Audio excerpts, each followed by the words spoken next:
Okay, look, we've had some fun with this series so far.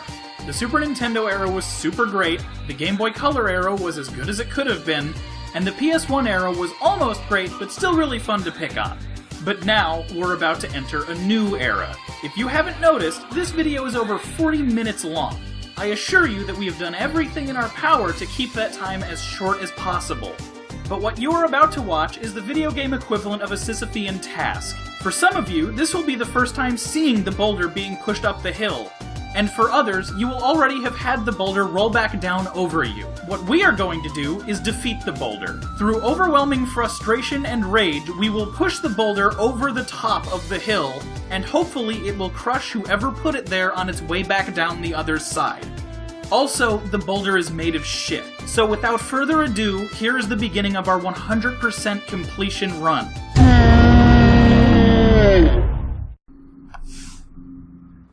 Okay. I know I just did the speech, but I'm still not prepared, I don't think. Oh, it's fine. Don't worry about it. Okay, so, like we were saying, this is the beginning of a new era. And that is quite literal. If you didn't know, for whatever reason, this is the first PS2 game in the series. And, boy, it sure is a game! Yeah! It's a thing! This is the only Mega Man game, at least that I can think of, in recent or any history, that has made me throw chairs, and controllers, just scream, just all of it. Just every component of it is just furious, and, like, just rage-inducing. I want to say a lot of it is because we decided to do 100%, but even then, this game sucks. There's going to be such an ungodly amount of stuff to unpack while we're going through this.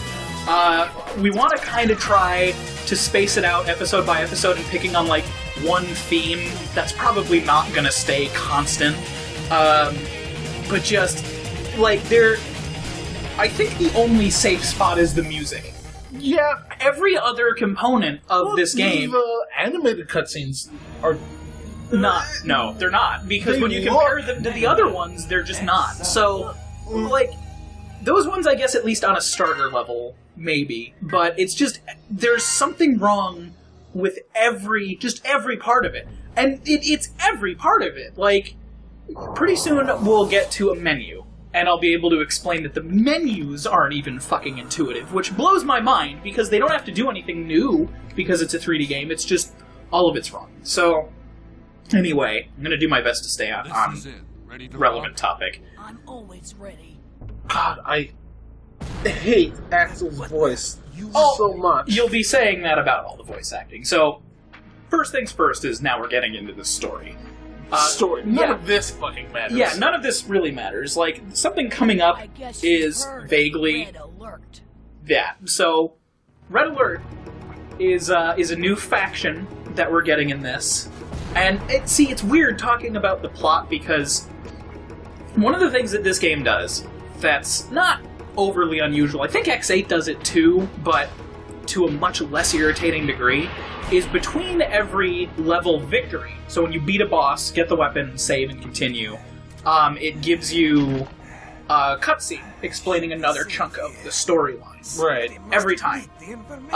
Those are unskippable. You can't speed the text up, which just goes more into the UI stuff that I was already talking about. So I can't really just go into a plot dump. I want you guys to experience this at the same speed that we're presenting it.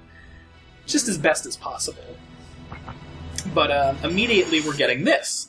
So this almost maybe decently cool design-looking guy is actually the mysterious new character that we're being introduced to. You're not very sharp, are you? Axel. You were the traitor. You know, as soon as... There we I go. took care of him Yeah. a second ago. So, What happened? here, How did you do Here's our hero. ham-fistedly, how did you transform into another character? We're going to be doing that. Not a lot of times, but now we get this bored-ass narrator, kind of recounting. Kind of bored. There's more bored in this game. Oh yeah, not the most bored. Still pretty bored, though. But, like, when the fuck does this game, like, take place? Because at the end of X6, everything was a goddamn wasteland, and now we have megacities? Like, there's no continuity between 6 and 7. I mean, with super technology, you could maybe argue it, but yeah, like, it's clear that they didn't really think a lot about it. And I think it's a new director at this point, too. Like, Inafune didn't really do much on this one. All he did was, like, kind of give help for designing Axel, and that was it. Yeah, and that's the thing is, I actually don't mind Axel's design, and I like what they do with him in 8, but we'll get to that in 8. Right, that was a huge thing right there. Yeah. So, X is retired. Despite the North American box cover, X is not front and center in this one. He's important to the plot, but you don't get to play as X right away. In fact, for the most part, you really don't get to unless you really go out of your way, which is what I did. So, but like, a big part of this story is because X retired, the Maverick Hunters are crippled, which basically implies just the most pure form of, like, main character syndrome, where it's like, oh, you know, you're the best on the force, or, like, you're the best soldier we've ever seen, and, like, all the other cops are incompetent, or, like, all the other mooks are incompetent, and only the main character can do anything. This is literally confirming that that is the thing. Like, X isn't around to stop every petty drug dealer around the corner, world's just gone to shit. It's like, at the very least, what is Zero doing? Because we know Zero's good. He basically helped. He was better than X! Yeah, in the start, he was, like, the guy outside of Sigma, so really that just raises so many questions of, like, what is anybody doing? God, it's... Like, the way I see it is X is just... I'm not going to deal with street-level shit. If something major happens, I'm in. Like, yeah. If Sigma pops up, X isn't going to be on the sidelines. Which that would make sense. So, like, if there's another Reploforce incident, or another Gate incident, or, like, Nightmare Phenomenon, just anything like that, literally anything that we've experienced in the main game so far, you'd think X would be like, alright, this is serious, put me in, just be aware that as soon as it's done, like, I'm not going to be involved with anything, I want to do all of this diplomatically if we can help it. It's just now we know we can't help it. So, there's that. Yeah. I want to talk a little bit about the tutorial really quick. You'll notice that all of the alerts that are coming up, it's not Alia, it's not anybody that we're aware of. It's question marks, which means it's Axel saying, like, yeah, it's Axel saying, like, oh man, you know, I should remember to lock on, except it's all phrased in ways that like, don't make sense it's for like Axel. Yeah, in third person. Except sometimes it isn't. It's not even consistent with it. So, I'm not going to pick it up. I don't think I pick it up. Maybe I do? No, I don't. You don't. So, that is a DNA core. That is how Axel transforms with that charge shot. So, Axel doesn't get regular charge attacks. He has the Axel bullet, which is the pistol. I don't know why he only has one of this. Fucking damn it, these things. Yeah. And then his secondary fire, the triangle button, by default, also what would be special weapons, will charge up and do the copy shot. Yeah, so fucking these things! Their hitboxes are so ridiculous, and they do knockdown, which, by the way, now there's knockdown, which you'd think wouldn't be that much of an issue, because in previous games you get knocked back a little bit. The knockdown in this fucks you in so many creative ways that, like, I can't even begin to list them off. Like, not the least of which is when you're knocked down, the world around you is still doing things, and you can't take damage, but other things can come up that are pretty terrible, which we'll go over when it comes up, because that is going to be a major component of this first video. God, yeah, you need to attack the core! I need to attack the... It's just Axel. It's just Axel talking to himself. If you fail, it'll close.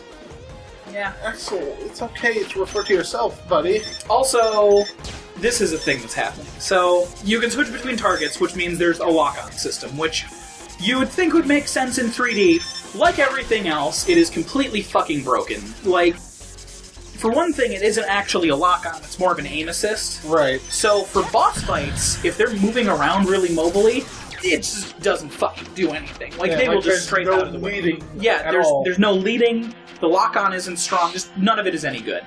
Yeah. Phew. Somebody please tell me I'm through with the worst of it. The perfect vocal interpretation of this game. So, that was Axel's intro stage.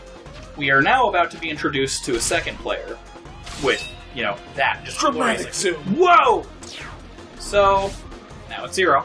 Everybody's favorite blonde. I can't believe I'm back here again. Appealing to your nostalgia. Voice. They really made a mess. So, I Can't Believe I'm Back Here Again is the very first instance of X7 desperately trying to get you invested through nostalgia. Because this is supposed to be the intro stage from X1 again. Yep.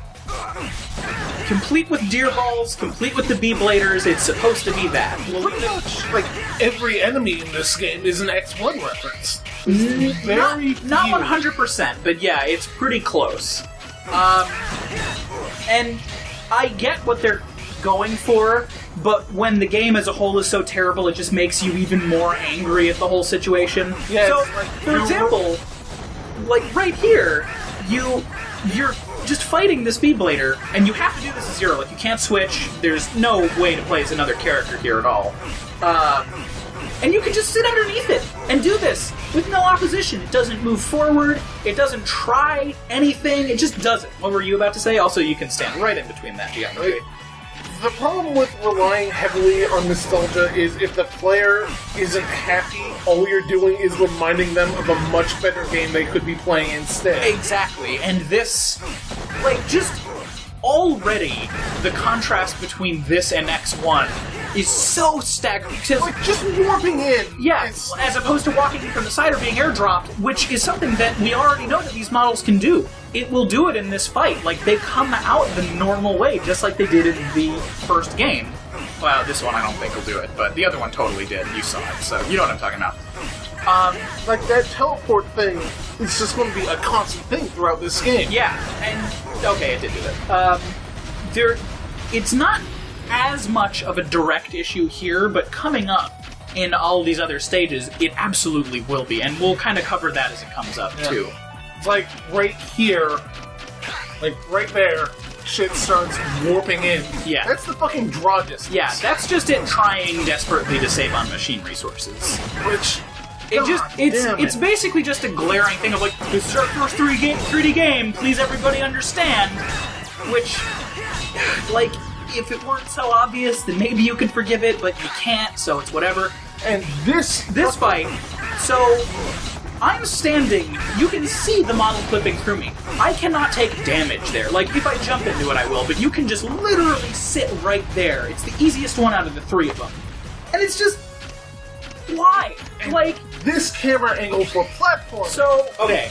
So, up in the top right, you see a little... it's a camera. You can't really tell it's a camera, but it's a camera. So a little camera icon with a line through it, and 3D. Those are like two individual UI elements that I'll kind of go over right now. What the camera is you don't have any camera control right now. If the line isn't through it, then you can rotate the camera, which... yay! And then the 3D will be 3D if you're in like a you can walk around in circles area. It doesn't necessarily mean it. Yeah, so now it's 2D, which means it's just from the side. There's no three-dimensional movement. It's important to note that it will say 3D, even if you're going sideways, implying that you can move like forward and back, kind of like beat 'em up like Castle Crashers a little bit. Like the camera angle might be fixed, but it's still three-dimensional, quote-unquote. We get this lovely character interaction. You're in danger if you just stand there. Get a move on. So, You connected to Axel this incident. just called Zero stupid. You just assume, like, okay, he doesn't know who he is, even though he should. He's famous. You fucking should know. Like, you're in danger, look how... Whoa! It's like, okay, Axel's just a dumbass kid and What's doesn't going understand. on? And Zero's just not interested at all. If you don't dash right away or get, like, right under his feet, he will just instantly do that punch and damage you every time, which is just great. Although this camera angle sucks too, and it's auto-scrolling, which is great. And now it's a perfect time for me to bring up something that I've been trying to bring up this whole time, is the speed. So, you can kind of see it. Everything is obviously a little sluggish. That on its own is whatever. But, You've got some explaining first to of all, do. right here. Okay, I'll tell you everything. But later, Right now, I now, gotta I take have to care of take care of this. that freak. Fucking just fuck. Axel is about to say a thing that basically contradicts his first dialogue as a group. You're Zero, so you can handle this, right? So, if I'm you Axel. know Call me it's Nina. Zero, why would you say, are you stupid? It's dangerous. Like, clearly you know he understands that. this has become The seams on the face. Yeah. There's just problems fucking everywhere. Just every part of it. So, unfortunately, Axel is a really good option here. You can do it either way. We've seen over the course of practice and other playthroughs that this actually isn't that bad of an intro boss fight. He can do a lot of damage to you, but basically just either stick to the walls or stand underneath him and you'll out-damage him most of the time. Zero can reflect the shots back at him. Good stuff. So, the speed. The speed is like my most important thing, I think, for this early on in the game. I already mentioned that you can visibly see everything is sluggish. That on its own is just kind of a byproduct of 3D. But 3D doesn't have to be that way. And one thing that you can't tell from watching, but can obviously tell through playing, is everything, including dashing, kind of feels like you're pushing through, like, molasses. pudding, or like you're going through a tar trap or something. Like, everything feels like it's pushing back against you. Like, push your arms forward, just normally. Just, you can do it. You know, like you're shoving someone. And then, like, tense your muscles and just, like, feel like you're pushing something heavy. X7 is the pushing something heavy. Like, uphill. The dash speed feels like what your run speed should be.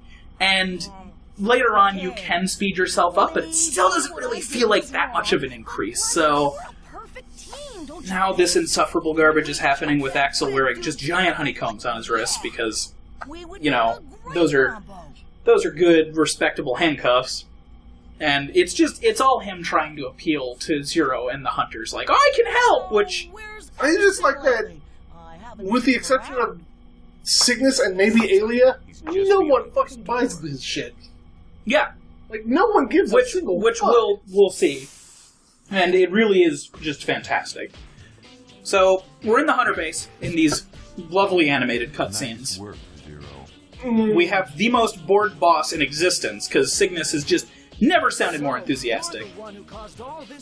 Now, I fucking hate this game. I hate pretty much everything about it. I love X in this game. And so, there's going to be immediate feedback on that. People are going to be like, well, he retired. He's being so lame and whiny and pacifist. And in a way, that's kind of from a design standpoint. Like, You're not as wrong. written, yes. Yeah, as written. And then there's the whole thing that we were talking about earlier. It's like, okay, it's a Sigma level event, I need to step in. Yeah. That would make more sense for his character. Yeah, if you go with that interpretation, it's perfectly fine. Yeah, but think about this in a headcanon, I guess. And it's a really justified way of thinking about this as you're going through all this. Axel comes in basically like just this complete stranger, wanted vigilante criminal who just basically caused like whatever terrorist event just happened. Like, we're not really clear on like, well, do you have any idea how much damage he caused? Like, well, was the highway like that to begin with? We don't know. But from the Maverick Hunters and X's perspective, Axel's just just this shitty vigilante bad guy kid, and every time he tries to appeal to him or Zero, they're just like, we don't care. This is your fault. Like, why should we be involved in any of this garbage? And that, seriously, no joke, will persist the entire game, and it's fantastic. Like, it's just X saying, like, I don't give a fuck about what you're talking about. Especially with what's coming up, it's just... Yeah, exactly. X perfectly encapsulates the player character. Yeah, he does. And it's beautiful, because, like, if there is a shiny... And what's better... Axel was talking down on X about how you should have to use violence in order to protect peace or some shit. It's fucking X! Yeah! And again, this is like, obviously Axel knows who these two are. Like, where's X? I haven't seen him in the news or anything. It's like, these are like legendary superhero celebrities. And he's like, why are you murdering everybody? I don't know anything about you. I just remember that you've got 2 guns for hands. It's like, just shut up for a second and listen. But yeah, so now we got this. And you can go, like, I'm going to go over a summary of what's going on afterwards, so feel free to, like, bring up anything else. I want to bring up the plot of this game. Yeah, well, that's what I'm talking about. Yeah. Like, we'll do that after this goes through, because... I like Red's design outside of the shoulders. Yeah, he can be a little bit more polished, but then that's... Most of the character designs in this actually aren't the worst. So I guess that's another thing that we can kind of give it. It's just none of them are applied well, so it kind of falls short. God, it's just... There's so much. And like, there's so much that we need to talk about coming up, and so little time to talk about it. I know. So, that's good enough. Basically... No, this is important. Axel has nothing to do with us. Okay. We won't fight the likes of you for his sake. So, let's recap. In X1, it's your ex-commander, like the most important Reploid in existence, snaps and goes rebel, and you have to stop him. He kills your best friend, trying to end humanity. Shit, that's a big deal. In X2, there's like a rogue terrorist cell that's trying to resurrect Sigma. Zero's gone, and they're trying to rebuild him. That's pretty bad too. Gotta mop up the remnants. X3, world-ending virus is coming up, Dr. Doppler. Not quite as gravitational in writing, but still a big deal plot-wise. 4 is the Repliforce incident, which clearly, as stupid as it's written, big deal. 5, the whole space colony thing, which is undeniably important. And even 6 is like, reality is just broken. What do we fucking do? In this one, there's the Maverick Hunters, who are kind of on the decline, but still present, and then Red Alert, who are just assholes. Asshole vigilantes who are just bad. Just like that. And they're like, you've got Axel, we'll fight you for him. Come duel us, like, who's the better hunters? And X is winner gets Axel. And X is just sitting here like, why would we do that, We don't give a shit about Axel. You can just have Axel back. And Axel's like, no, we can take him. He's like, no, like, this is fucking ridiculous. I don't think so. And that's like, they're all... Like, there's an actual plot, in quotations, going on, but as far as we know at this point, and for most of the game, really, it's literally just, hey, we want Axel back. It's like, fine, take him. It's like, and then Axel's like, no, I don't want him. These guys are my friends. And they're like, no, we're really not. Like, you just showed up in handcuffs. We clearly don't want you around. And this is what's driving, so... At least for Zero, he's like kind of not caring, and it is kind of in his character to be like, okay, I'll duel you if that's what you want to do. Like, if you're going to be antagonistic towards me, I'm going to defend myself, and fine. But this whole thing is just like, X, I want to be your best friend. Let me be your prodigy. Oh my god. And X is just like, fuck it. Like, go do whatever you want. I'm going to be here doing paperwork for all the shit you're about to blow up. I just hate all of you right now. Cygnus here, looming. You're enormous. And this time, I mean it. Yes. Like, pointless. Like, Sigma's stuff is pointless because he's insane. But this is just literally pointless. Like, this is a fucking dick measuring contest. That's all it is. And it's all from Red, too. Like, the Hunters are even kind of like, well, like, why? So, that's us rambling through the plot so far. We have this. This is unskippable. I can't even speed this text up. We need to explain what's about to happen. That's, so this is unskippable. Cool. So, we did the intro stage. Everything is great. What is about to take up the rest of the video is us getting X. And here's how this is going to work. Normally, after you beat, I think all the bosses, it might be half the bosses, I think after you beat a certain number of the bosses as Zero and Axel, you unlock X. It is like, okay, stuff is dire, I'm here to help. Fuck doing that, for a couple of reasons, which those reasons we'll kind of go over as we go. In the actual stages. Yeah, in the stages and everything. You can collect... So, rescue Reploids are back. And if you thought they were bad in X6, just wait until we explain this as we're going. If you collect 64 rescue Reploids, half of them... Yeah, like, not even a joke, almost half of them. Exactly. Then X will show up and help. It'll be like alternate dialogue and everything. It's basically like, the rescues are going great, but they're still struggling with the actual fighting. And then X is like, okay, fuck it, like, I'm in. So, and this is also kind of irritating, is I'm going through these to get this dialogue out of the way so I can save and never have to worry about the dialogue coming up again. But this is the rescue file. So, the way the rescues work in X6 is some of them had parts, and then you could equip them at your leisure. So, yeah, and in X6, all things considered, it was pretty good. So, you save one, it has Shot Eraser, or Ultimate Buster, or like one of the common ones that's like, yeah, cool, you dash faster now. In this one, kind of the same concept is going on, except there's a couple of really key differences. The first is that, do you remember myth, the nightmares, the DNA strand floaty guys. I remember. Do you remember how they could slowly but threateningly float towards the rescue Reploids in X6 and possess them and make them go away forever? Oh, yes. And do you remember how there were one or two where they were just on top of it right away? In this one, there are no nightmares. So that's good news. Excellent. That means they're mortal, right? Literally everything can kill the rescue Reploids in this game. Just everything. So, if something is in immediate danger, you need to get it to prevent it from going away forever. Right. This includes the ones that, once again, have power-up chips attached to them. The power-up chips do not go into a stockpile, though.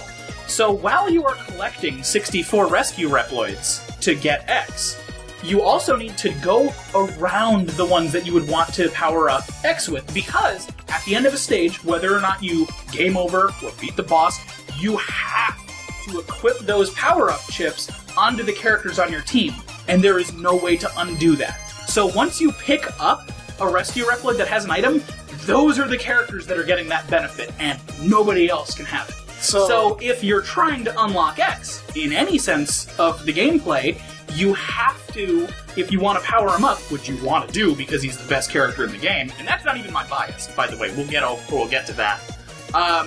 You can't pick up, like, any of them. Like, there's a margin of error of, like, 4 that can either die or be picked up. So you see the ones that I'm avoiding here, those are ones that have power-up that X needs. So I have to go through here and die, because I also want to beat the bosses as X. Now, he'll get the special weapon if you beat the bosses, but it's an X playthrough, so we're focusing on that. Right. And the bosses are miserable without power-ups. The bosses are miserable, sometimes even with them.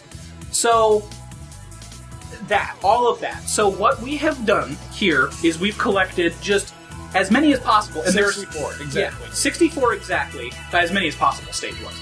Right. We've collected basically the bare minimum of non-power-up rescue Reploids, while making sure that none of the needed ones die in the background, which is really, really stressful. No joke, there was more than 6 hours went into this 15-minute segment. And so the everything can kill them statement is also important when you consider the fact that some of them will die off-screen both before you see them and after you've passed and think that they have despawned. So there were certain instances where it's like, yeah, we aced it!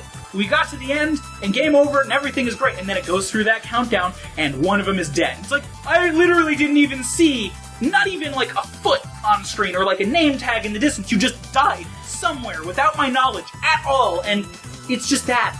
That's just, the whole game is just that, non-stop. And worse, there are some stages where those necessary Reploids are in mortal peril, and there's nothing you can do. We had to make a chart for ourselves of, this is the order they're in, this is the level of danger they're in, Rick, for God's sake, just don't fuck this up again. And I have never thrown furniture before. I've never done it. And I, in just the span of doing this collection, must have done it like 10 times. And, so,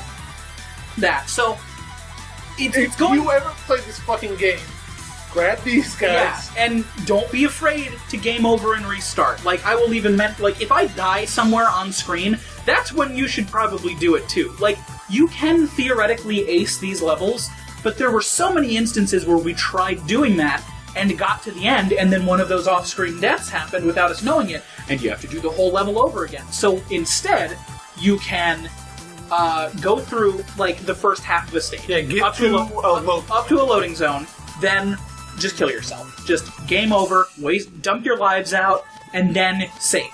And then you've got those rescued ones forever. They are safe in your pocket. And it will actually run down the rescue list, and you can see who's dead, who hasn't died. So, we're like right here, I mean, obviously these are all successful gets, but basically, like, if Ken had died, he'll have a red X. Right. Over, instead of the little green rescue icon, I guess. You're also going to see 1-ups, which those are literally just you picked up an extra life. Those ones you can pick up. Like, you don't have to worry about anything. And so, here's this. We're going to go over the actual stages when we're doing them as X, so I guess just pay no attention to the levels and just remember the names. and the order that we're picking stuff up in. This one in particular can be pretty tricky, but again, we'll go over that when we're talking about the stage. But yeah, so any name that we are skipping, if you want a fully powered X, just don't touch them. And make sure that they don't explode. If you're doing an Axel or Zero run, then by all means, just run through, grab whatever you want. That's fine. And Axel is a viable character. Like, kind of. Not to the same degree, but he is. So don't think that it's literally impossible to play through. Just understand that, again, with no bias in place, it really is just miserable without some of X's stuff. And absolutely do not try to do a multi-character run. Focus on one character. Yeah. It's actually pretty amazing how one so this game introduces, obviously, the team concept where you can switch and use everybody's different abilities and stuff, which is fine. And X8 does that fantastically. It is one of my favorite game mechanics in the series. This one, as an introduction, is terrible because with the way these upgrades work, you can just make one character a tank and then, unless you need to pick up an item or something, you literally never need to switch at any point. And it's just, you failed. Like, you set this up in a way where the team mechanic is not important. That one's important because the health up items work the same way as the power chips. Whoever picks it up gets the benefit. So that heart tank that we just passed, be sure you fucking avoid that unless you're in the character that you want powered up with it. God, there's just so many places here where these dudes will just die if you approach the area wrong. Yeah, so this one in particular is you want to loop around in a wide arc. So you come in from that right side, which you'll see in the main game. Also, this is the section where you should die, by the way, just as a heads up. Before you even pick... Well, you can pick him up and then die. Is that what we do on camera? We'll see in a second. Yeah, we do. So, get that guy, die. Don't go to the right, or left. Do not go to the left side. There's a dude on the left, he'll get hit by one of those fucking lasers immediately. But yeah, so for that one, you want to loop around the main route, go all the way to the bottom, and then come back up towards the camera. If you try to be fancy and speed run and jump off to the left, which you can do, almost 99% of the time that character will get hit by a guy that's aiming at you. Which is actually important to mention. As far as I'm aware, the enemies will not intentionally target the rescue reploids. So they have that on the nightmares, except 90% of the time, you're running towards one of the rescue reploids, so where are the enemies going to be aiming? Barry hanging out right here, don't fucking get him. Yeah, so don't get him, but also make sure you run really quickly, because if you're standing near him while one of those assholes hucks a bomb at you, he'll just die in the blast. And they don't have health bars. It is literally like a light breeze will kill. This is one of the worst ones. So this one we did probably 20 times before we figured this out. You can't... All your bullets have drop-off. So what you want to do there is hang back, wait for that fucking thing to get high up enough where if it shoots at you, it goes down over the rescue reploid, and then go in and get him. Because if he is behind you, 100% of the time, he will get shot before you can even get close to him. That one, I think above any of the others in the game, just... is that individual. Yeah, that individual fucking rescue is just so infuriatingly placed. And then there's an entire stage that's just... Oh, yeah, which we'll see. Yeah, we'll see it. So... I just wanted to let Zero hang out. We don't really see Zero all that much in this playthrough. I figured I'd give him some screen time. Bye, buddy. Cool. It's pretty solid. So, we're almost there. We've almost got 64. What's our count gonna be? 44, I think? Like, in most stages... In all the stages, there are 11 replicas you can grab that don't have power-ups. That doesn't mean you should go to every stage. Yeah, so this is an important thing, too. Is we're like basically... This stage. This stage is a good example of one to not do in one shot. So, do not misinterpret what we're saying. You can... do the stages in any order you want. You can successfully get all the reploids in one run. But there are certain instances where the ones that you want to save for X, in this particular instance, are in a spot that you just can't. And they will die if you do not grab them. This one is perilous, but not impossible under those circumstances. There's a few... Yeah, well, there are time bombs in the stage, which you have seen now, that will explode. And it's supposed to be like, oh my god, get the rescue reploid quickly, which, fine. You know what? If you're going to do a rescue system, that is an understandable situation to be in. But if you're trying to avoid certain ones, and the fact that they're gone forever really sucks in this instance, because there are some that you'll see later on. We do not do this whole stage. Yeah, that's it for this stage. That's it for that one. Everything after that is mortal peril. You can still do it. There is a stage which, did we already do it in this run, or is it coming, like, last? Which stage? The forest. It's coming last. Okay, so I'll mention that one when it comes up. Well, no, I'll do it now. So, the forest, which we just mentioned, has one that is in literally impossible moral danger. Or, we mortal. thought it was impossible. It actually might be impossible. No, because we got a range upgrade before we actually were able to... Yeah, I think that might be it. So, there's 99.9% impossible. There might be a way around it that might require a power-up, which means theoretically you can do it.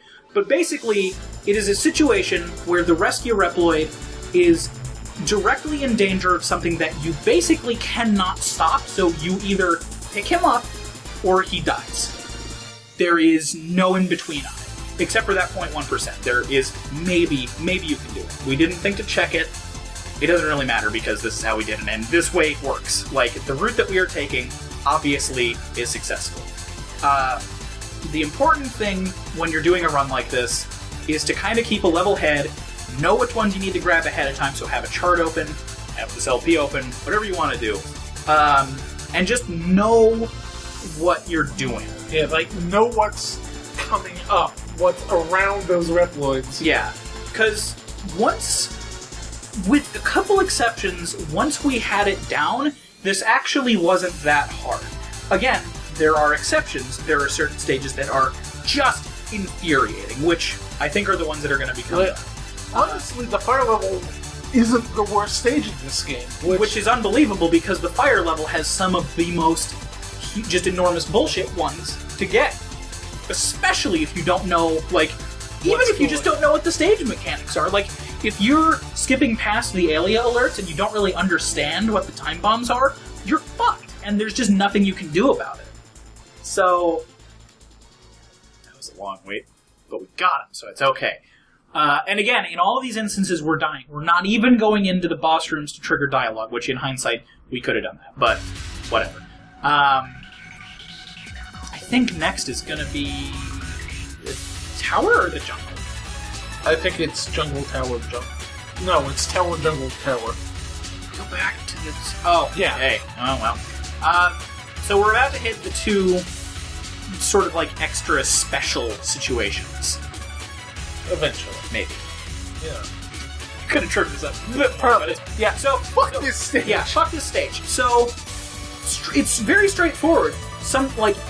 Actually, not even if you're just fucking... Yeah, so just those two. And the reason is... There's going to be one more later. Yeah, that mini-boss will attack behind you, at you, and in front of you. And because of the layout of that stage being so tight, just being a big spiral staircase, I cannot count the amount of times we had characters die off, or rescue reploids die off-screen without us even ever having seen them. Because right in front of you, just do that RNG. Yeah, there are instances where it's just like, well, I guess I just can't do this one. I think that is the stage that we replayed the most times. By a wide margin. And even when we're going through as X, we'll be able to point out, like, that should have killed him. I'm amazed that he didn't die there. Just like, over and over and over again. Now we come back, because we're missing one. Right there. So, or not that one. Yeah, that's one that you need to stay alive. So if you don't jump over him properly, that one will get hit by a missile. And that, just then, I didn't even see me pick that up in screen. But that fireball was racing me to kill it. And it's just that. It's that for the entire first half of the level. But luckily, we have 64 reploids now. No, it's not. That dialogue makes me so mad. It's like, you got 64 player, good job. And meanwhile, I'm just bald from having ripped everything off of my head. Just, my throat is gone because I've been yelling so much. All the furniture in the house is broken. Myth has 3 black eyes. There's fire everywhere. Still a child. And just, We can't expect much more. now finally, we can present you with the actual star of the game. Finally, the Let's Play can begin. 6 hours of preparation to get the front and center on the cover title character. We have X on our team now, and everyone's surprised, except Zero. It's like, alright, I'm not doing anything right now anyway. I haven't done shit. Finish this once and for all. And as bad as his line reads are, Red alert how it's done. and then Cygnus falls asleep.